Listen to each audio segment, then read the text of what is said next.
ઉત્તર અને મધ્ય ગુજરાતમાં અનરાધાર મહેર વચ્ચે દક્ષિણમાં પણ આજે વરસાદી માહોલ જામ્યો હતો. ખાસ કરીને નવસારી અને વલસાડ જિલ્લામાં મેઘાએ ધબધબાટી બોલાવી છે. ત્યારે કેવા છે દક્ષિણમાં વરસાદી મહેરના દ્રશ્યો અને ક્યાં કેટલો વરસાદ પડ્યો આવો જોઈએ.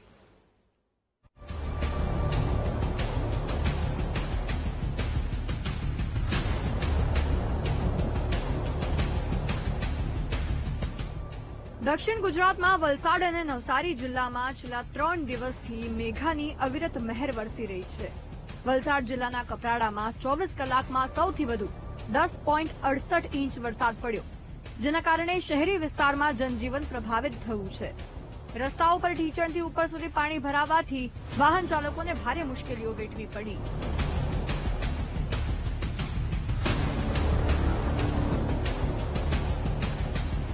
જિલ્લાના તમામ તાલુકાઓમાં વરસાદી મહેર જામી છે, જેમાં વાપીમાં 2.5 ઇંચ અને ઉમરપાડામાં 3 ઇંચ વરસાદ નોંધાયો.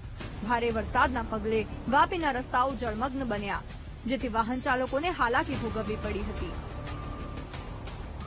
સમગ્ર જિલ્લામાં ભારે વરસાદના પગલે મધુબન ડેમમાં પાણીની આવક વધી છે.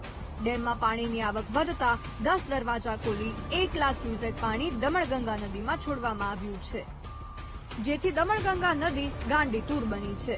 જોકે હજુ પણ દમણગંગામાં વધુ પાણી છોડવાની શક્યતાઓના પગલે કાંઠા વિસ્તારના ગામડાઓને હાઈ એલર્ટ આપવામાં આવ્યું છે અને લોકોને નદી કાંઠાથી દૂર રહેવા કહેવામાં આવ્યું છે.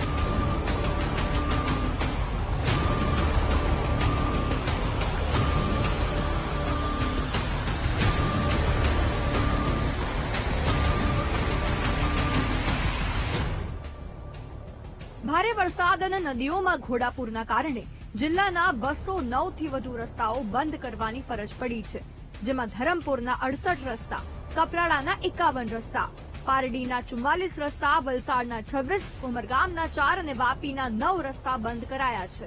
આ સાથે જ લોકોને પૂરની સ્થિતિમાં કોઝવે પાર ન કરવા કડક સૂચના અપાઈ છે, જેથી જાનમાલનું નુકસાન ન થાય.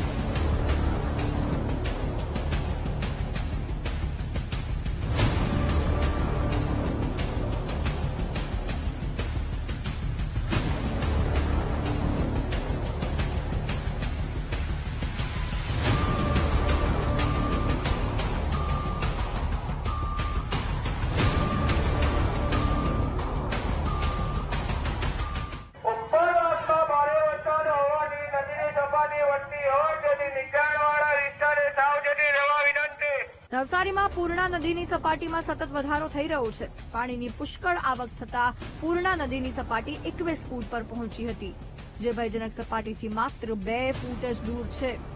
પૂર્ણા નદીમાં પૂરની સ્થિતિના પગલે નીચાણવાળા વિસ્તારોમાં લોકોને સાવચેત રહેવા અપીલ કરવામાં આવી છે. નદી કાંઠાના વિસ્તારોમાં ફાયરની ટીમ દોડી જઈને લોકોને એલર્ટ કર્યા હતા, તેમજ નદીના પટ પર અવરજવર માટે પણ મનાઈ કરવામાં આવી છે.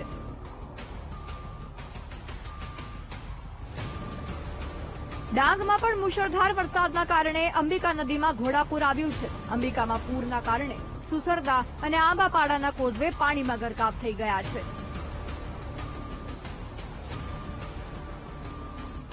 અંદાજિત આ વિસ્તારના 10 કોઝવે પાણીમાં ગરકાવ થઈ જવાથી 15 જેટલા ગામો સંપર્ક વિહોણા બની ગયા છે.